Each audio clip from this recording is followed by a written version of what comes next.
ಆದಿನಾಥ ಸಮಾರಂಭಾಂ ಶಂಕರಾಚಾರ್ಯ ಮಧ್ಯಮಾಂ ಪರಮಾನಂದನಾಥ ಪರ್ಯಂತಾಂ ಒಂದೇ ಗುರು ಪರಂಪರಾಂ ಗುರು ಬ್ರಹ್ಮ ಗುರುರ್ವಿಷ್ಣು ಗುರುದೇವೋ ಮಹೇಶ್ವರಃ ಗುರು ಸಾಕ್ಷಾತ್ ಪರಬ್ರಹ್ಮ ತಸ್ಮೈ ಶ್ರೀ ಗುರವೇ ನಮಃ. ಭಜೆ ಶ್ರೀಚಕ್ರ ಮಧ್ಯಸ್ಥಾಂ ದಕ್ಷಿಣೋತ್ತರಯೋ ಸದಾ ಶ್ಯಾಮಾ ವಾರ್ತಾಳಿ ಸಂಸೇವ್ಯಾಂ ಭವಾನೀಂ ಲಲಿತಾಂಬಿಕಾಂ. ಶ್ರೀ ಗುರುಭ್ಯೋ ನಮಃ. ಶ್ರೀಮಾತ್ರೇ ನಮಃ. ಹಿಂದಿನ ವಿಡಿಯೋದಲ್ಲಿ ಶ್ರೀಚಕ್ರದ ನವಾವರಣ ಮತ್ತು ನವಾವರಣದಲ್ಲಿರ್ತಕ್ಕಂತಹ ದೇವತೆಗಳು ಯಾರು ಅನ್ನೋದನ್ನ ಹೇಳಿದ್ದೆ. ಈಗ ಶ್ರೀಚಕ್ರದಲ್ಲಿ ವೃತ್ತಗಳಿವೆಯೇ ಅನ್ನೋದ್ರ ಬಗ್ಗೆ ನೋಡೋಣ. ಬಿಂದು ತ್ರಿಕೋಣ ವಸುಕೋಣ ದಶಾರ ಯುಗ್ಮ ಮನ್ವಸ್ತ್ರ ನಾಗದಳ ಷೋಡಶ ಪತ್ರಯುಕ್ತಂ ವೃತ್ತತ್ರಯಂಚ ಧರಣೀ ಸದನತ್ರಯಂಚ ಶ್ರೀಚಕ್ರ ರಾಜ ಉದಿತ ಪರದೇವತಾಯಾಹ ಅಂತ ಶ್ರೀಚಕ್ರದ ಧ್ಯಾನ ಶ್ಲೋಕವನ್ನ ಹೇಳೋರ್ಗೆ ಪ್ರತಿಯೊಬ್ಬರಿಗೂ ಗೊತ್ತಿರುತ್ತೆ. ಇಲ್ಲಿ ವೃತ್ತತ್ರಯಂಚ ಅಂದ್ರೆ ಶ್ರೀಚಕ್ರದಲ್ಲಿ 3 ವೃತ್ತಗಳಿವೆ ಅಂತ ಇಲ್ಲಿ ಹೇಳ್ತಾ ಇದ್ದಾರೆ ಈ ಶ್ಲೋಕದಲ್ಲಿ. ಆದರೆ ನವಾವರಣಗಳಲ್ಲಿ ವೃತ್ತಗಳನ್ನ ಹೇಳೋದಿಲ್ಲ. ನಿಜಕ್ಕೆ ಶ್ರೀಚಕ್ರದಲ್ಲಿ ವೃತ್ತಗಳಿವೆಯೇ ಇಲ್ಲವೇ ಅಂತ ನೋಡೋದಾದ್ರೆ ಹಯಗ್ರೀವ ಸಂಪ್ರದಾಯದಲ್ಲಿ ವೃತ್ತಗಳಿರೋದಿಲ್ಲ. ಆನಂದ ಭೈರವ ಸಂಪ್ರದಾಯದಲ್ಲಿ ವೃತ್ತತ್ರಯ ಇರುತ್ತೆ, ಆದ್ರೆ ಅದಕ್ಕೆ ಪೂಜೆ ಇರೋದಿಲ್ಲ.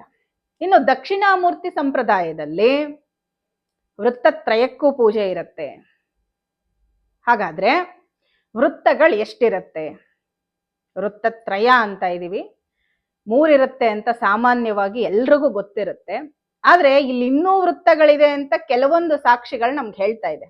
ಅಂದ್ರೆ ಕೆಲವೊಂದು ಶ್ಲೋಕಗಳು, ಕೆಲವು ಪಂಡಿತರುಗಳು ಇದನ್ನ ಹೇಳ್ತಾ ಇದ್ದಾರೆ, ಇನ್ನೂ ಹೆಚ್ಚಿನ ವೃತ್ತಗಳಿದೆ ಶ್ರೀಚಕ್ರದಲ್ಲಿ ಅಂತ.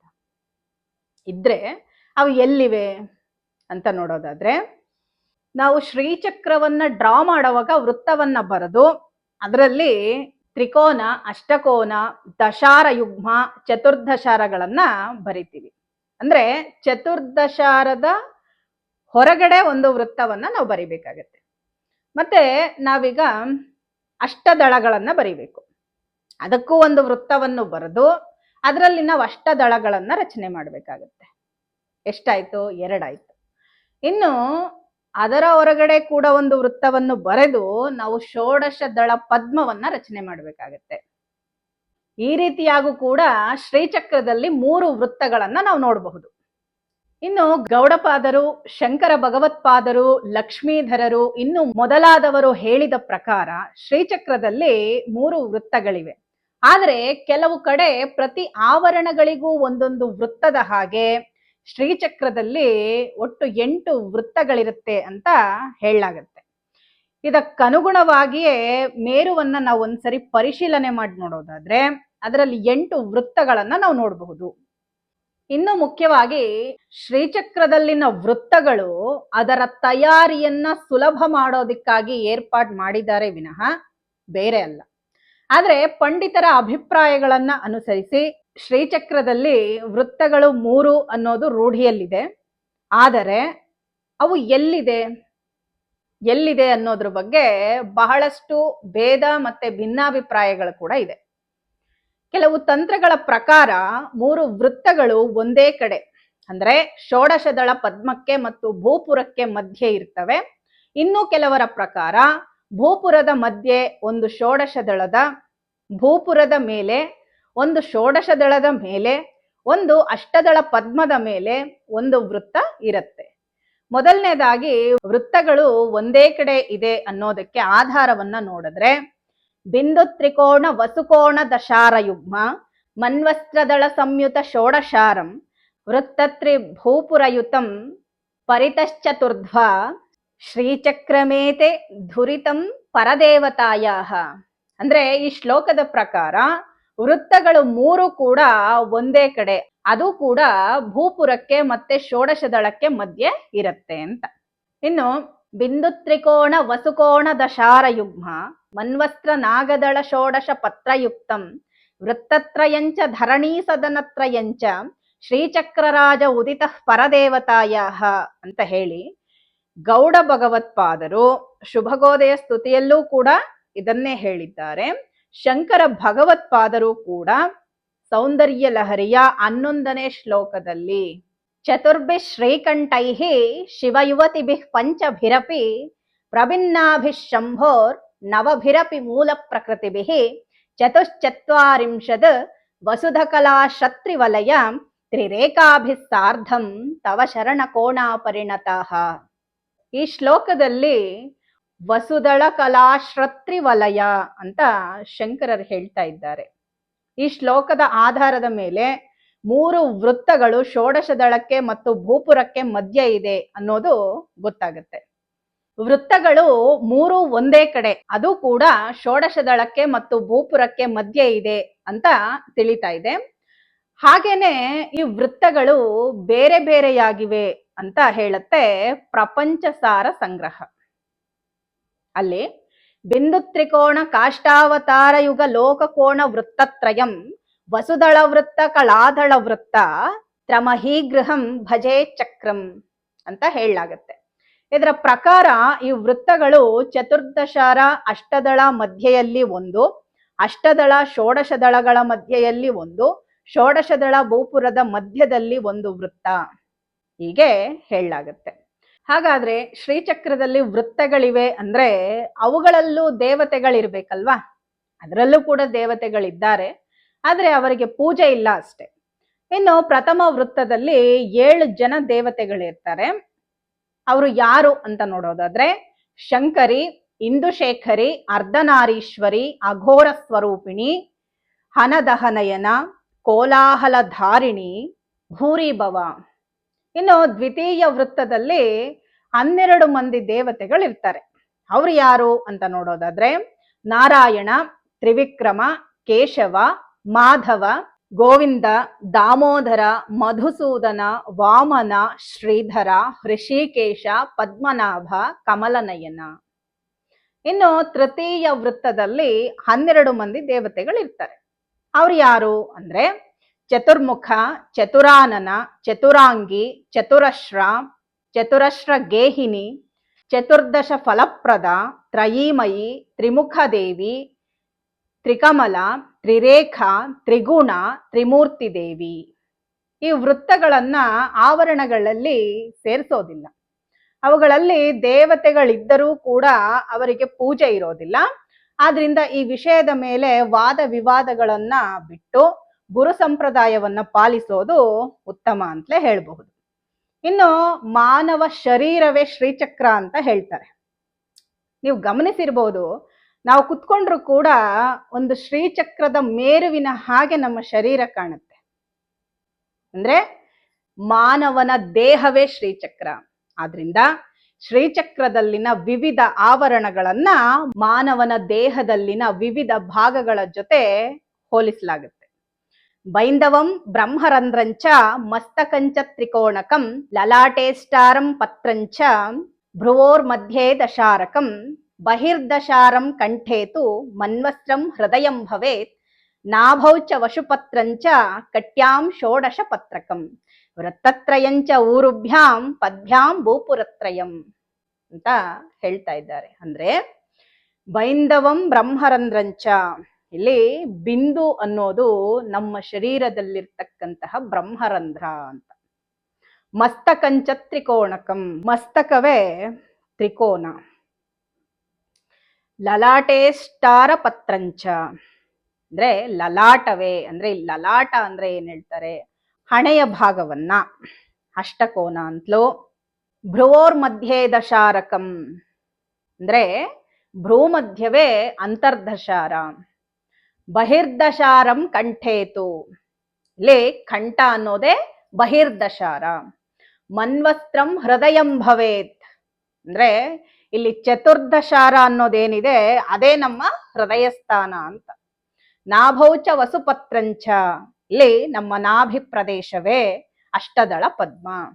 ಕಟ್ಯಾಂ ಷೋಡಶ ಪತ್ರಕಂ, ಈ ನಮ್ಮ ಕಟಿ ಪ್ರದೇಶ ಏನಿರುತ್ತೆ ಅದು ಷೋಡಶದಳ ಪದ್ಮ. ವೃತ್ತತ್ರಯಂಚ ಊರುಭ್ಯಾಂ, ಈ ವೃತ್ತತ್ರಯಗಳು ಅಂದ್ರೆ ಈ ತೊಡೆಯ ಭಾಗವನ್ನೇ ನಾವು ವೃತ್ತತ್ರಯ ಅಂತ ಹೇಳ್ತೀವಿ.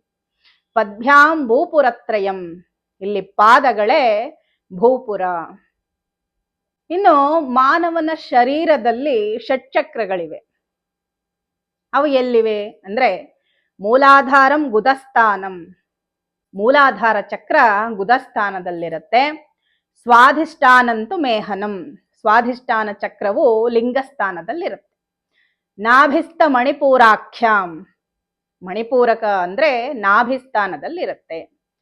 ಹೃದಯಂ ಚಾಬ್ಜಮನಾಹತಂ ಅಂದ್ರೆ ಅನಾಹತ ಹೃದಯ ಸ್ಥಾನದಲ್ಲಿರುತ್ತೆ.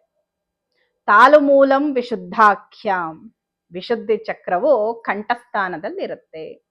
ಆಗ್ನ್ಯಾಂಚ ನಿಟಿಲಾಂಬುಜಂ, ಆಗ್ನ್ಯಾ ಚಕ್ರ ಭ್ರೂಮಧ್ಯದಲ್ಲಿರುತ್ತೆ. ಇವುಗಳಲ್ಲಿ ಈ ಎಲ್ಲಾ ಚಕ್ರಗಳ ಮೇಲೆ ಸಹಸ್ರಾರ ಪದ್ಮ ಇರುತ್ತೆ. ಮಾನವನ ದೇಹವೇ ಶ್ರೀಚಕ್ರ ಅಂತ ಹೇಳುವಾಗ ಮಾನವನ ದೇಹದಲ್ಲಿರುವ ಷಟ್ಚಕ್ರಗಳಿಗೆ ಶ್ರೀಚಕ್ರದಲ್ಲಿರುವಂತಹ ಆವರಣಗಳಿಗೆ ಐಕ್ಯತೆಯನ್ನ ಹೇಳಲಾಗುತ್ತೆ. ಗೌಡಪಾದರು ತಮ್ಮ ಶುಭಗೋದಯ ಸ್ತುತಿಯಲ್ಲಿನ 10ನೇ ಶ್ಲೋಕದಲ್ಲಿ ತ್ರಿಕೋಣಂ ಚಾಧಾರಂ ತ್ರಿಪುರ ವಿನುತೇಷ್ಟಾರ ಮನಘೆ ಭವೇತ್ ಸ್ವಾಧಿಷ್ಠಾನಂ ಪುನರಪಿ ದಶಾರಂ ಮಣಿಪುರಂ ದಶಾರಂತೆ ಸಂವಿತ್ ಕಮಲಮಥ ಮನ್ವಸ್ತ್ರ ಕ್ರಮುಮೆ ವಿಶುದ್ಧಂ ಸ್ಯಾಧಾಜ್ಞ ಶಿವ ಇತಿ ತಥೋ ಬೈಂದವ ಗೃಹಂ. ಅಂದ್ರೆ ಆಧಾರ ಚಕ್ರಕ್ಕೆ ತ್ರಿಕೋಣದ ಜೊತೆ ಐಕ್ಯತೆ, ಸ್ವಾಧಿಷ್ಠಾನ ಚಕ್ರ ಅಷ್ಟಕೋನ, ಮಣಿಪೂರ ಚಕ್ರ ಅಂತರ್ದಶಾರ, ಅನಾಹತ ಚಕ್ರ ಬಹಿರ್ದಶಾರ, ವಿಶುದ್ಧಿ ಚಕ್ರ ಚತುರ್ದಶಾರ, ಆಜ್ಞಾ ಚಕ್ರ ಅಷ್ಟದಳ ಷೋಡಶ ದಳಗಳ ಜೊತೆ ಐಕ್ಯತೆಯನ್ನ ಹೊಂದಿರುತ್ತೆ. ಇನ್ನು ಈ ಸಹಸ್ರಾರ ಚಕ್ರಕ್ಕೆ ಭೂಪುರ. ಆದರೆ ಈ ವಿಷಯದಲ್ಲಿ ಕೌಳ ಮತ್ತೆ ಸಮಯಾಚಾರಗಳಲ್ಲಿ ಭೇದ ಇರುತ್ತೆ. ಈ ಷಟ್ಚಕ್ರಗಳಿಗೂ ಶ್ರೀಚಕ್ರದಲ್ಲಿನ ಆವರಣಗಳಿಗೂ ಐಕ್ಯತೆ ಇದೆಯಾದ್ದರಿಂದಲೇ ಮಾನವ ದೇಹವೇ ಶ್ರೀಚಕ್ರ ಅಂತ ಹೇಳಲಾಗುತ್ತೆ. ತ್ರಿಕೋನವು ಮಸ್ತಕವೆಂದರೆ ಮೇಲಿದೆ ಎಂದು ಮತ್ತೊಂದು ಸಾರಿ ಆಧಾರ ಚಕ್ರದಲ್ಲಿದೆ ಎಂದು ಹೇಳ್ತಾರೆ. ಇದು ಕೌಳ ಮತ್ತು ಸಮಯಾಚಾರ ಭೇದಗಳು ಅಂತ ಗುರುತಿಸ್ಬೇಕು. ಇನ್ನು ಶ್ರೀಚಕ್ರದಲ್ಲಿ ಸಂಧಿಗಳು ಮರ್ಮಸ್ಥಾನಗಳಿರುತ್ತೆ. ಶ್ರೀಚಕ್ರದಲ್ಲಿ ಒಟ್ಟು 28 ಮರ್ಮಸ್ಥಾನಗಳಿರುತ್ತೆ, 24 ಸಂಧಿಗಳಿರುತ್ತೆ. ಸಂಧಿ ಅಂದ್ರೆ ಏನು? ದ್ವಿರೇಖಾ ಸಂಗಮ ಸ್ಥಾನಂ ಸಂಧಿರಿತ್ಯಾಭಿಧೀಯತೆ. ಅಂದ್ರೆ 2 ರೇಖೆಗಳನ್ನ ಸೇರಿಸುವಂತ ಜಾಗವನ್ನ ಸಂಧಿ ಅಂತ ಹೇಳ್ತಾರೆ.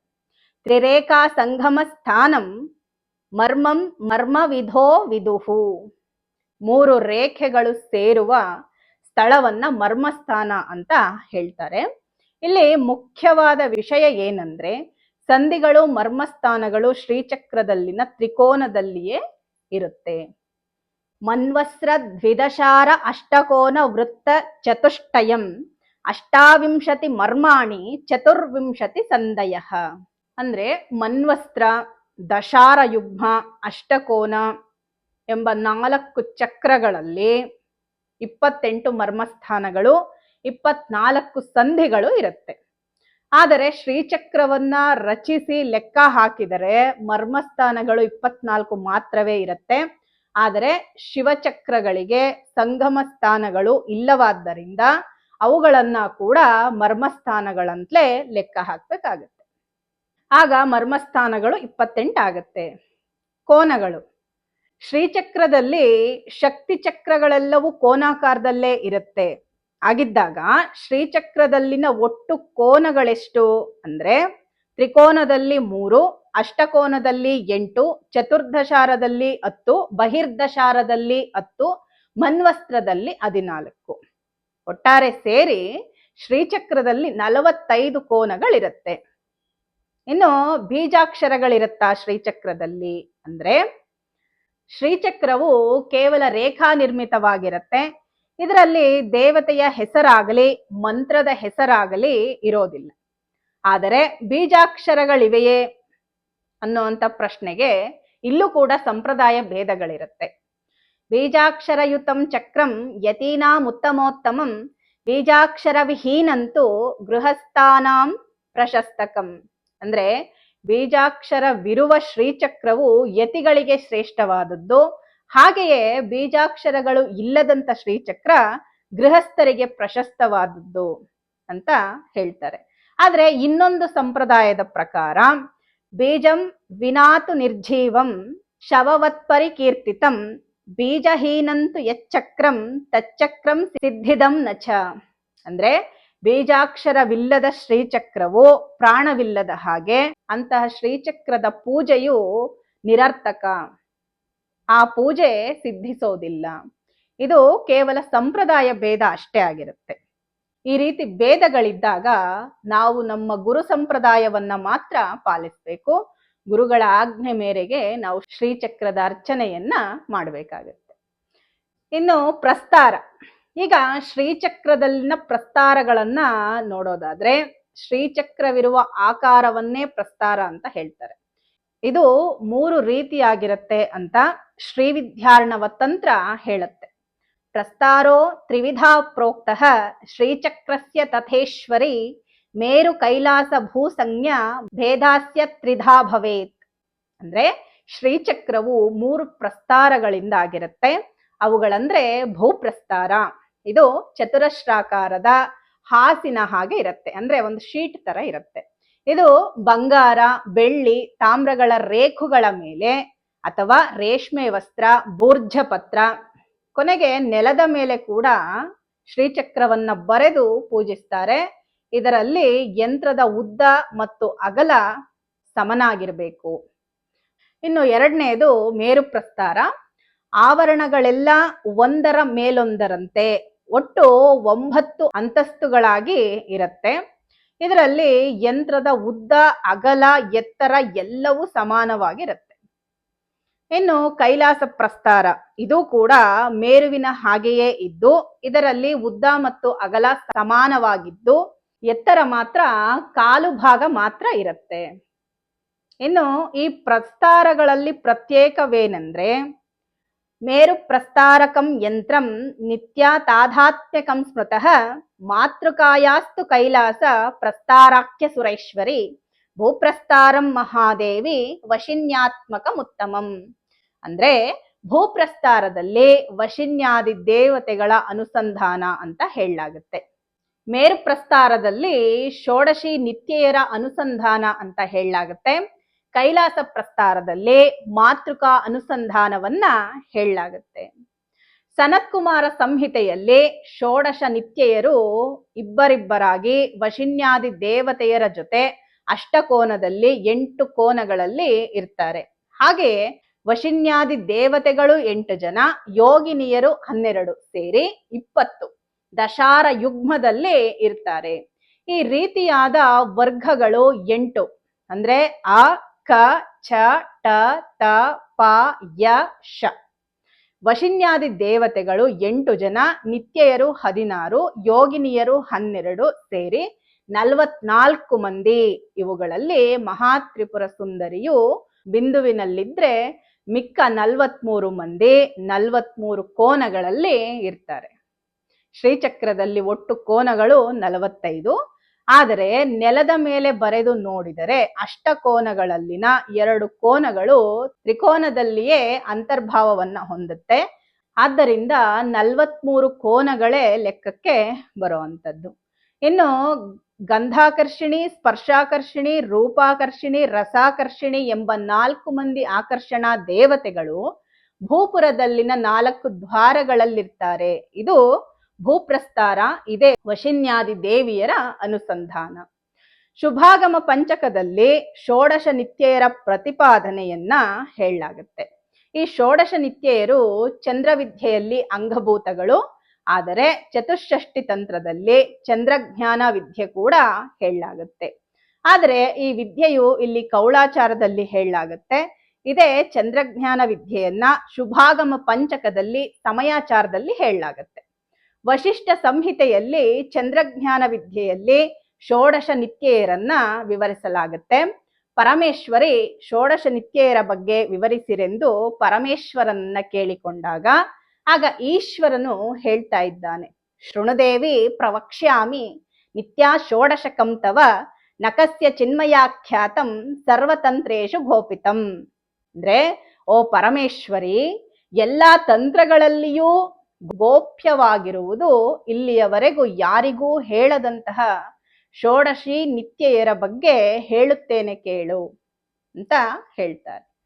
ತತ್ರಾದೌ ಪ್ರಥಮಾ ನಿತ್ಯ ಮಹಾತ್ರಿಪುರ ಸುಂದರಿ, ತತಃ ಕಾಮೇಶ್ವರಿ ನಿತ್ಯ ನಿತ್ಯಾ ಚ ಭಗಮಾಲಿನಿ, ನಿತ್ಯಕ್ಲಿನ್ನಾ ತಥಾ ಚೈವ ಭೇರುಂಡಾ ವನ್ಹಿವಾಸಿನಿ, ಮಹಾವಜ್ರೇಶ್ವರಿ ರೌದ್ರಿ ತ್ವರಿತಾ ಕುಲಸುಂದರಿ, ನಿತ್ಯಾ ನೀಲಪತಾಕಾ ಚ ವಿಜಯಾ ಸರ್ವಮಂಗಳ, ಜ್ವಾಲಾಮಾಲಿನಿ ಚಿದ್ರೂಪ ಏತಾನಿತ್ಯಾಸ್ತು ಷೋಡಶಃ, ಪ್ರತಿಪತ್ ಪ್ರಭೃವತ್ ದೇವ್ಯಾ ಪೌರ್ಣಮಾಸ್ಯಂತು ಮರ್ಚಯೇತ್, ಏಕಾದಿ ವೃದ್ಧಾ ಹಾನ್ಯಾಂಚ ದರ್ಶಂತಂ ದೇವಿ ವಿಗ್ರಹಂ. ಅಂದ್ರೆ ಮಹಾತ್ರಿಪುರ ಸುಂದರಿ, ಕಾಮೇಶ್ವರಿ, ಭಗಮಾಲಿನಿ, ನಿತ್ಯಕ್ಲಿನ್ನ, ಭೇರುಂಡ, ವನ್ಹಿವಾಸಿನಿ, ಮಹಾವಜ್ರೇಶ್ವರಿ, ಶಿವದೂತಿ, ಇವಳನ್ನೇ ರೌದ್ರಿ ಅಂತಲೂ ಕೂಡ ಕರೀತಾರೆ.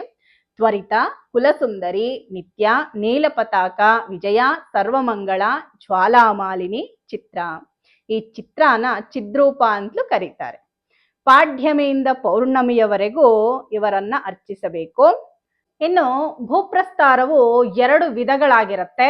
ಒಂದು ಊರ್ಧ್ವ ಪ್ರಸ್ತಾರ, ಅಂದ್ರೆ ನೆಲದ ಮೇಲೆ ಯಂತ್ರವನ್ನ ರಚಿಸಿದಾಗ ಅದರಲ್ಲಿನ ರೇಖೆಗಳೆಲ್ಲ ಉಬ್ಬಾಗಿ ಬರುತ್ತೆ. ಇದನ್ನ ಊರ್ಧ್ವ ಪ್ರಸ್ತಾರ ಅಂತ ಹೇಳ್ತಾರೆ. ಎರಡನೇದು ಪಾತಾಳ ಪ್ರಸ್ತಾರ. ಇದರಲ್ಲಿ ರೇಖುಗಳು ಅಂದ್ರೆ ಬಂಗಾರ, ತಾಮ್ರ, ಬೆಳ್ಳಿಯ ರೇಖುಗಳ ಮೇಲೆ ಬರೆದಾಗ ಅದರಲ್ಲಿನ ರೇಖೆಗಳು ಆಳವಾಗಿ ಇಳಿಯುತ್ತೆ. ಅದನ್ನ ಪಾತಾಳ ಭೂಪ್ರಸ್ತಾರ ಅಂತ ಕರೀತಾರೆ. ಇನ್ನು ಮೇರು ಪ್ರಸ್ತಾರದಲ್ಲಿ ಕೂಡ 2 ವಿಧಗಳಿರುತ್ತೆ.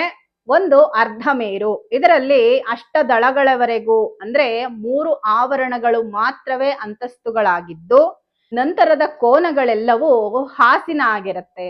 ಇದನ್ನ ಅರ್ಧ ಮೇರು ಅಂತ ಹೇಳ್ತಾರೆ.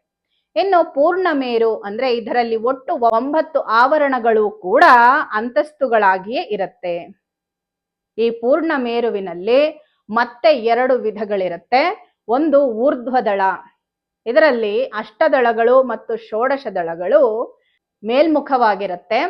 ಅಧೋದಳ ಅಂದ್ರೆ ಇದರಲ್ಲಿ ಅಷ್ಟದಳ ಮತ್ತು ಷೋಡಶದಳ ಪದ್ಮಗಳು ಅಧೋಮುಖವಾಗಿರುತ್ತೆ, ಅಂದ್ರೆ ಕೆಳಮುಖವಾಗಿರುತ್ತೆ.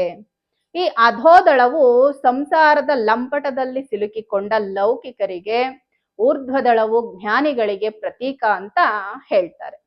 ಇವೇ ಅಲ್ಲದೆ ಇನ್ನು ಅನೇಕ ರೀತಿಯ ಶ್ರೀಚಕ್ರಗಳು ಕೂಡ ಬಳಕೆಯಲ್ಲಿದೆ.